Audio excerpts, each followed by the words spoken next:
I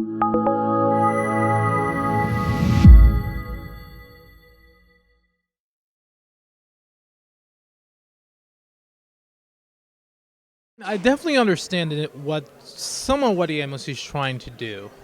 You really want to make sure that we're really up to date. We know with the current patient treatment, and I understand that. And I want to do the best for what's for my patient as well. However, the thing is, if they are going to do this, we want to make sure that there's data to support all the recommendation that they were asking us to do. There's so many requirements now that they're adding to everything where it's kind of infringing on our ability to, maintain a practice, maintain our day-to-day routine. So I think, those are some of the issues, aside from many others, probably. Well, very important because it's going to affect me for the rest of my career, and I think there's a lot of good points in debate that's occurred to really make things more cardio-centric or cardiology-centric as far as keeping up to date, as opposed to needing to do maintenance of certification that really isn't relevant to our field or practice. So we have enough demands placed on our time as it is. I have been to the Dr. Tierstein's website and followed that before, and there's some YouTube videos talking about it, and we get all the emails, and there are even articles in New England Journal and ACC, and Jack and everything. So you're reading articles about it. They're out there. It's easy to follow it. Enough people wanted to tell you about it.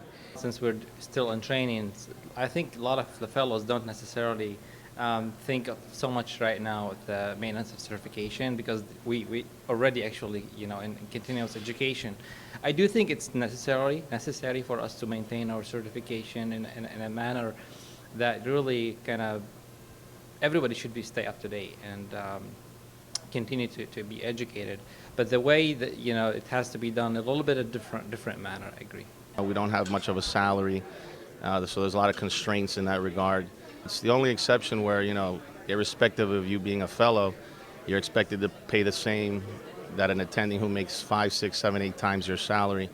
Whereas, if we're attending ACC conferences or any of the conferences, the stipulation that you're a fellow really distinguishes you, and it's recognized that your salary is not on the same level.